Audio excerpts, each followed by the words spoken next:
കണ്ണൂരിൽ കനത്ത മഴയിൽ ബാവലിപ്പുഴ കരകവിഞ്ഞു. പാലപ്പുഴ പാലത്തിൽ വെള്ളം കയറി ഗതാഗതം തടസ്സപ്പെട്ടു.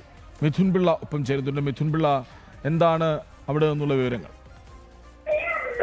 കണ്ണൂർ ജില്ലയിൽ അതിശക്തമായ മഴ ഇന്നലെ രാത്രി തുടങ്ങിയതാണ്. ആ മഴ ഇപ്പോഴും തുടരുന്നുണ്ട്. ഉള്ള മഴ, അതായത് മഴയുടെ തോത് കുറവാണെങ്കിൽ പോലും ഒരു രീതിയിലുള്ള മഴ ഇങ്ങനെ തുടർന്ന് പെയ്തുകൊണ്ടേയിരിക്കുന്നുണ്ട്. അത് തന്നെയാണ് ആശങ്കയായി നിലനിൽക്കുന്നത്. കാരണം മലയോര മേഖലയിൽ ഉൾപ്പെടെ വലിയ തോതിൽ വെള്ളക്കെട്ട് അല്ലെങ്കിൽ പുഴയിലെ ജലനിരപ്പൊക്കെ വലിയ തോതിൽ ഉയരുന്ന ഒരു സാഹചര്യം ഉണ്ടായിട്ടുണ്ട്. കോഴിച്ചാൽ പുളിങ്ങോ ഭാഗങ്ങളിൽ അവിടെ ശക്തമായ മലവെള്ളപ്പാച്ചിലാണ് അനുഭവപ്പെടുന്നത്. അതുപോലെ തന്നെ പാലപ്പുഴ ഭാഗത്ത് ബാവലിപ്പുഴയൊക്കെ കരകവിഞ്ഞതിനെ തുടർന്ന് വലിയ ഒരു ദുർഘടമായ അവസ്ഥയിലേക്ക് കാര്യങ്ങൾ പോകുന്നുണ്ട്.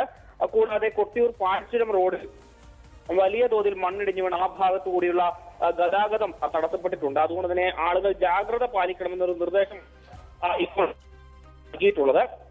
ഇത് കൂടാതെ തന്നെ പല താഴ്ന്ന ഭാഗങ്ങളിലെ പല പാലങ്ങളും, പുഴയുടെ പല പാലങ്ങളും മൂടിപ്പോയിട്ടുണ്ട്. അത്തരത്തിൽ ഏതായാലും ഈ നിലവിലെ സാഹചര്യം കണക്കിലെടുത്തുകൊണ്ട് തന്നെ കണ്ണൂരിൽ നിലനിർത്തുന്നതിനാൽ പാൽച്ചുരം ഉൾപ്പെടെയുള്ള സ്ഥലങ്ങളിൽ അധികൃതർ ഉത്തരവിട്ടിട്ടുണ്ട്. അതുകൂടാതെ നിയന്ത്രണം ഈ ഭാഗങ്ങളിലൊക്കെ തന്നെ. ശരി, മിഥുൻ പിള്ളയാണ് വിവരങ്ങൾ നൽകിയത്.